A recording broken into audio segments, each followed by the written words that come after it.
بسم اللہ الرحمن الرحیم۔ السلام علیکم ورحمۃ اللہ وبرکاتہ۔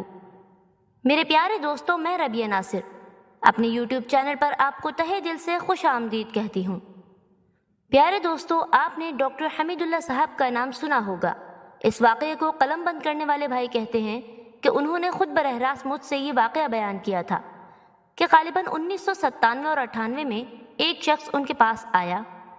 ان کی زندگی کا یہ ایک عام معمول تھا کہ ہر روز 2-4 لوگ ان کے پاس آتے اور اسلام قبول کرتے تھے۔ وہ بھی ایسا ہی ایک دن تھا کہ ایک صاحب آئے اور کہا کہ میں اسلام قبول کرنا چاہتا ہوں۔ ڈاکٹر صاحب نے حسب عادت ان کو کلمہ پڑھوایا اور اسلام کا مختصر تعارف ان کے سامنے پیش کر دیا۔ اپنی بعض کتابیں انہیں دے دیں۔ ڈاکٹر صاحب نے بتایا کہ ان کا معمول تھا کہ جب بھی کوئی شخص ان کے ہاتھ پر اسلام قبول کرتا تھا، وہ اس سے یہ ضرور پوچھا کرتے تھے کہ اسلام کی کس چیز نے متاثر کیا۔ 1948 سے 1966 تک کا یہ معمول رہا کہ ڈاکٹر صاحب کی دست مبارک پر اوسطاً 2 افراد روزانہ اسلام قبول کیا کرتے تھے۔ عموماً لوگ اسلام کے بارے میں اپنے جو تاثرات بیان کیا کرتے تھے وہ ملتے جلتے ہوتے تھے۔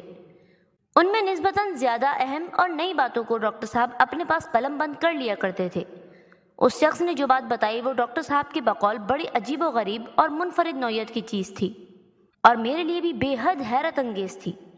اس نے جو کچھ کہا اس کے بارے میں ڈاکٹر صاحب کا ارشاد تھا کہ میں اسے بالکل نہیں سمجھا اور میں اس کے بارے میں کوئی فنی رائے نہیں دے سکتا۔ اس شخص نے بتایا، میرا نام ذوق زالبر ہے، میں فرانسیسی بولنے والی دنیا کا سب سے بڑا موسیقار ہوں۔ میرے بنائے اور گائے ہوئے گانے فرانسیسی زبان بولنے والی دنیا میں بہت مقبول ہیں۔ آج سے چند روز قبل مجھے ایک عرب سفیر کے ہاں کھانے کی دعوت میں جانے کا موقع ملا۔ جب میں وہاں پہنچا تو وہاں سب لوگ جمع ہو چکے تھے اور نہایت خاموشی سے ایک خاص انداز کی موسیقی سن رہے تھے۔ جب میں نے وہ موسیقی سنی تو مجھے ایسا لگا کہ جیسا یہ موسیقی کی دنیا کی کوئی بہت ہی اونچی چیز ہے۔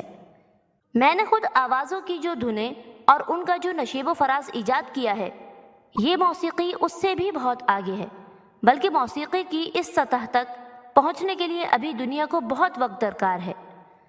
میں حیران تھا کہ آخر یہ کس شخص کی ایجاد کردہ موسیقی ہو سکتی ہے اور اس کی دھنیں آخر کس نے ترتیب دی ہیں۔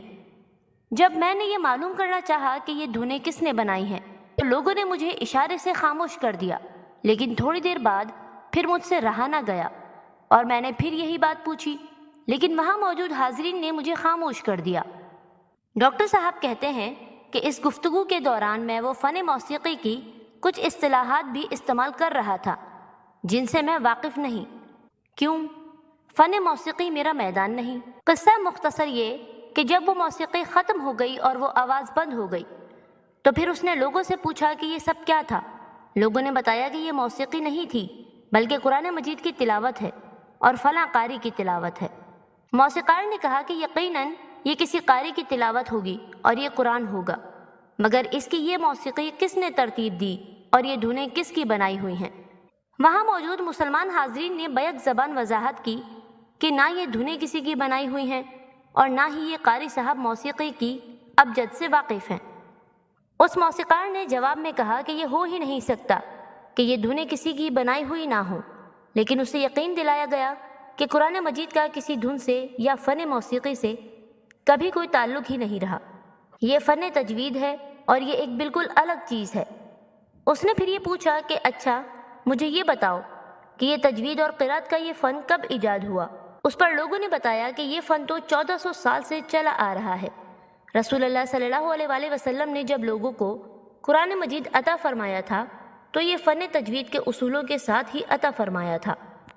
اس پر اس موسیقار نے کہا کہ اگر محمد صلی اللہ علیہ وآلہ وسلم نے اپنے لوگوں کو قرآن مجید اس طرح سکھایا ہے جیسا کہ میں نے ابھی سنا ہے تو پھر بلا شبہ یہ اللہ کی کتاب ہے، اس لیے کہ فن موسیقی کے جو قواعد اور ضوابط اس طرز قرات میں نظر آتے ہیں وہ اتنے اعلیٰ و رافع ہیں کہ دنیا ابھی تک وہاں نہیں پہنچی۔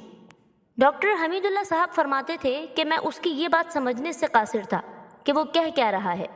اس شخص نے کہا کہ بعد میں نے اور بھی قرآ کی تلاوت قرآن کو سنا، مسجد میں جا کر سنا اور مختلف لوگوں سے پڑھوا کر سنا، اور مجھے یقین ہو گیا کہ یہ اللہ کی کتاب ہے، اور اگر یہ اللہ کی کتاب ہے تو اس کے لانے والے یقیناً اللہ کے رسول تھے، اس لیے آپ مجھے مسلمان کر لے۔ ڈاکٹر صاحب کہتے ہیں کہ میں نے اسے مسلمان کر لیا، لیکن میں نہیں جانتا کہ جو کچھ وہ کہہ رہا تھا وہ کس حد تک درست تھا، اس لیے کہ میں اس فن کا آدمی نہیں۔ ڈاکٹر صاحب نے بتایا کہ میں نے ایک الجزائری مسلمان کو جو پیرس میں زیر تعلیم تھا، اس نئے موسیقار مسلمان کی دینی تعلیم کے لیے مقرر کر دیا۔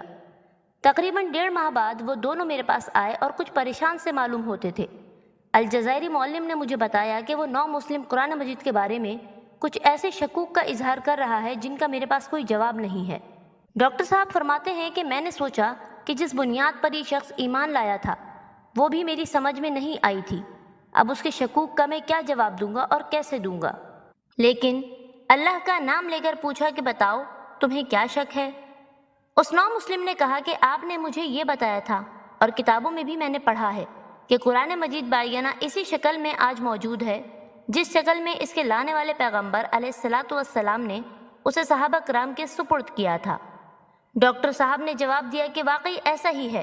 اب اس نے کہا کہ ان صاحب نے مجھے اب تک جتنا قرآن مجید پڑھایا ہے اس میں ایک جگہ کے بارے میں مجھے لگتا ہے کہ اس میں کوئی نہ کوئی چیز ضرور حذف ہو گئی ہے۔ اس نے بتایا کہ انہوں نے مجھے سورہ نصر پڑھائی ہے اور اس میں افواجن اور فسبح کے درمیان خلا ہے۔ جس طرح انہوں نے مجھے پڑھایا ہے وہاں افواجن پر وقف کیا گیا ہے، وقف کرنے سے وہاں خلا نہیں ہونا چاہیے۔